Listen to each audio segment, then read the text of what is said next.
Welcome to the Deep Dive. Today, we're going on a pretty fascinating, maybe even radical journey. We're moving beyond the daily headline. Way beyond. Yeah, we're exploring a blueprint that is far, far older than modern geopolitics.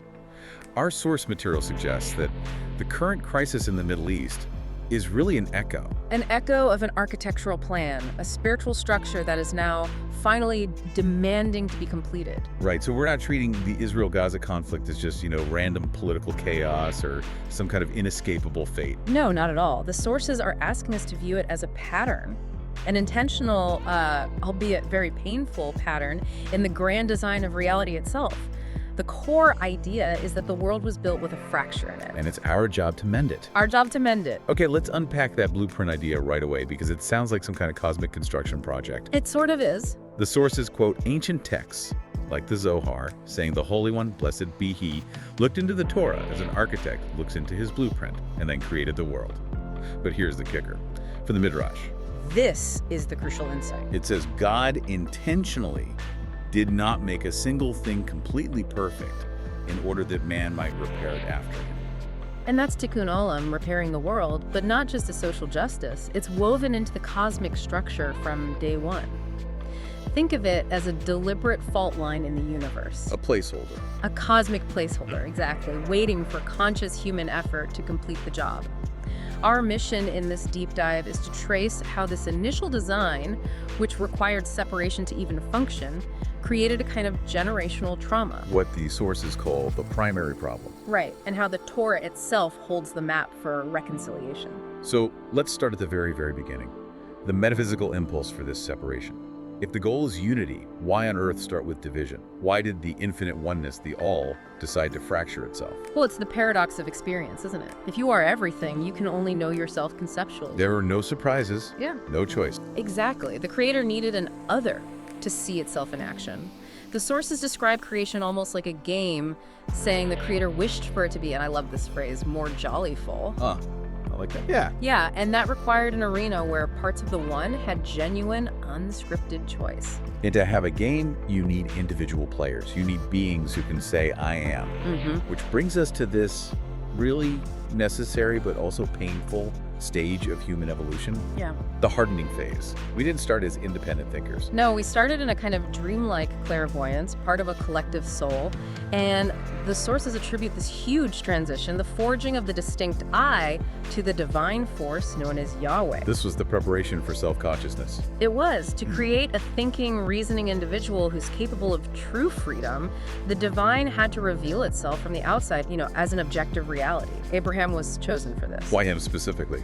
Because he cultivated a soul strong enough for this new kind of reasoned, discursive thinking. He established the lineage that would carry this new, firm sense of self forward. That's such a radical way to look at it. But why couldn't this shift happen gently? Why all the harshness of the law, the exile, the rigor? Because the vessel had to be strengthened. It's like if you pour a powerful electric current into a weak container, it just shatters. Okay. The Yahweh God uttering commandments at Sinai was speaking directly to this brand new, very tentative ego in the soul. It was forging distinction, firmness. It was, as Rudolf Steiner suggested, absolutely essential prep work. So the Jewish people, through 42 generations of this refinement, they were basically building the spiritual and physical architecture. Exactly, forging it through exile and law to prepare it for the full descent of the Christ, or the Son being, at the mystery of Golgotha. And this division, this hardening, this whole process of anchoring spirit in firm matter, that's exactly what the early Gnostics couldn't stomach. They really struggled with it. Figures like Marcion, they saw Yahweh as an evil demiurge, a lesser creator trapping light and darkness. To them, separation was just a destructive flaw. And this is where the sources argued the Gnostics missed the bigger picture. They only saw the shadow of the architect's work. The sources are pretty insistent that Yahweh was the wise architect of human form and consciousness. So what they saw as a prison. What the Gnostics saw as imprisonment was actually the essential scaffolding of freedom. You just can't build a structure that's capable of self-directed love without first making sure its foundations are rock solid. Okay, so the descent into matter was complete at Golgotha. Yeah. The eye was forged. The scaffolding was ready to come down. So what went wrong? What kept the scaffolding standing?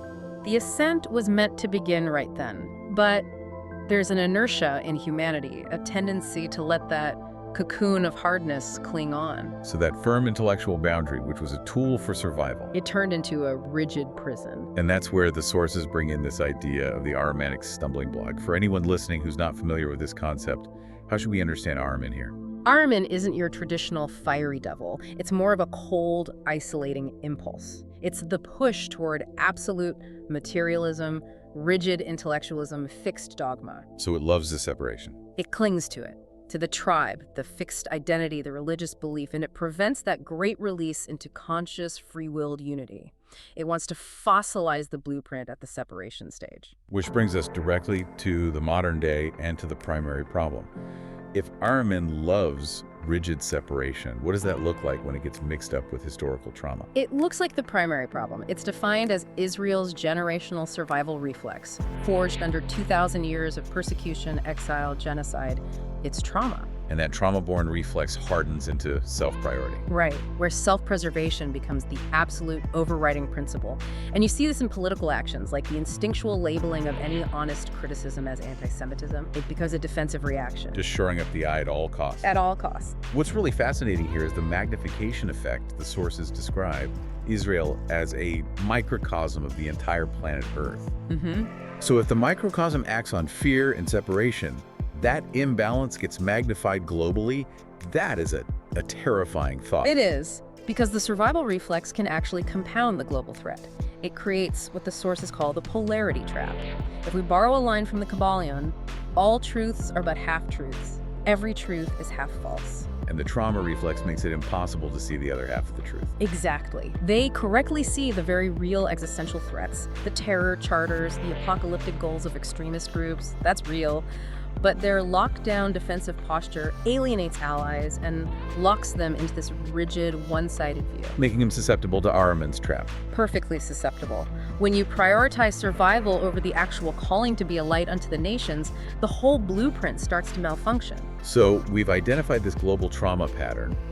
Now we have to find the specific wound in the ancient blueprint that keeps this cycle of exile and fear repeating. And the sources point directly to one story, the foundational fracture. Isaac and Ishmael. Isaac and Ishmael. This is the critical moment for Tikkun Olam, the chance to go back and consciously repair that design flaw. So refusing to acknowledge the missteps of the patriarchs, like Abraham and Sarah sending Hagar and Ishmael away. It keeps the wound unhealed. The modern geopolitical fracture is, in a very real sense, the echo of that ancient exile. And the sources point to this incredible linguistic detail that forces us to look at that moment differently. The word mitzaik. Yes. This is amazing. In the book of Genesis, when Sarah sees Ishmael, the text says he was laughing to Nick. Okay. Now, that word itself is rooted in joy, and more than that, it's the root of Isaac's name, Yitzhak. He will laugh.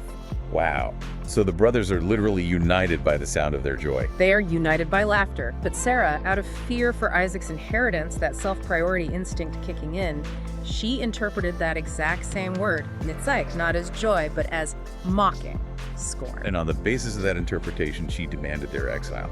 She did. And the sources argue the text left this ambiguity on purpose, so that we would one day have to heal it. It forces us to choose the interpretation mocking or joy, and that choice shapes all of subsequent history. That is just profound. That history turned on a point of fearful misinterpretation, an interpretation that led to exile. And that exile opened the fracture that still runs between the nations today. So that fracture is maintained by mistaking Ishmael for Amalek, the eternal enemy. Now we have to be so clear here. Amalek is not a specific modern people. It's a spiritual reflection. It's the world is against us, fear made manifest. The scripture says the hand of this enemy is against the throne of Yah. Yes, and the sources interpret that hand as Israel's own whenever it doubts, fears, protects itself from others, and acts without love. Yeah. The cycle only ends when Israel realizes the true enemy is that Ahrimanic reflex of self-priority. So if the ancient wound is fear and separation, then the story of Joseph that holds the prophetic map for healing, for reunion. It does. Joseph's life is a mirror of the Jewish people's history. Chosen, envied, cast out into slavery. But then rises to second in command in world empires, from Egypt to, you could argue, modern influence in America. And the climax of his story is the reunion with his brothers, the very ones who cast him out. This reconciliation is the pattern for the whole world. The key is decoded in this powerful metaphor of the stone of Israel. Right, from the blessings of Jacob and Moses. Look at what they both say about Joseph. Blessings of heaven from above, blessings of the deep crouching below, and the fullness of the land. That union of the upper and lower worlds, it sounds completely alchemical, bringing two opposites together. That's exactly what it is. In alchemy, the philosopher's stone is born through separation and reunion. It symbolizes the union of spirit and matter. It's the spiritual reality of Jacob's ladder, where the human being becomes the bridge. So Joseph is the stone of Israel. He is the marriage of opposites. He's capable of holding the trauma and the triumph at the same time, without letting either one destroy the other. That living stone is the Christ Messiah impulse, the reconciliation of heaven and earth, realized in the conscious human eye. Moses used a really strong, almost shocking image for Joseph's line. He said they would gore the nations together. I mean, that sounds violent if you take it literally. It does, but the sources interpret this not as violence, but as a messianic act of reunification. The verb means to gather and reconcile what was scattered. So Joseph, the one cast out, becomes the great healer. The healer of the family and the nations. He gathers the scattered pieces of the blueprint. And his final, most critical act in Egypt was to store all that abundance during the years of plenty and then consciously release it to all nations during the famine. Including the very brothers who betrayed him. Yeah. That is the prophetic fulfillment of the covenant. The end of days requires Israel to reverse the primary problem of self-priority. It has to release its stored spiritual and material abundance, the bounty of the land and its fullness, for the benefit of all the earth. And that act of conscious universal giving is what resolves the trauma reflex. And finally realizes the true calling to be a light unto the nations. So if we trace this whole journey, from Yahweh's necessary hardening to forge the individual I, through the trauma of separation, the polarity trap, all the way to Joseph's pattern of reunion, what does this mean for us right now, today? It means the initial task of separation is done, it's complete, and the conscious task of softening, of reunion, now begins. The goal is to lift the Torah from stone, from fixed, rigid dogma that Aramanic forces cling to, into the living word that operates through universal compassion. The separation awakened the I. And the reunion requires us to recognize the divine not only in ourselves, but in every other I. We've built the scaffolding, now we have to consciously choose to dismantle the rigidity it fostered. The sources say that this story of endless conflict, which seems chiseled forever in stone, can actually rise, transform, and heal to the moment before the rift. It can. So if the Torah is the blueprint, and that blueprint is waiting for our consciousness to complete the healing, to choose joy over mocking, then we are truly the ones writing the next chapter. Which leads to a pretty profound concluding question for you, the listener. If this entire historical pattern from Abraham to today is waiting for a conscious choice to move from self-priority to universal light, what conscious choice are you making today? In your own life, in your interactions, in your thinking, what choice writes the next peaceful chapter of the world's story? We're not called to destiny, we're called to choice.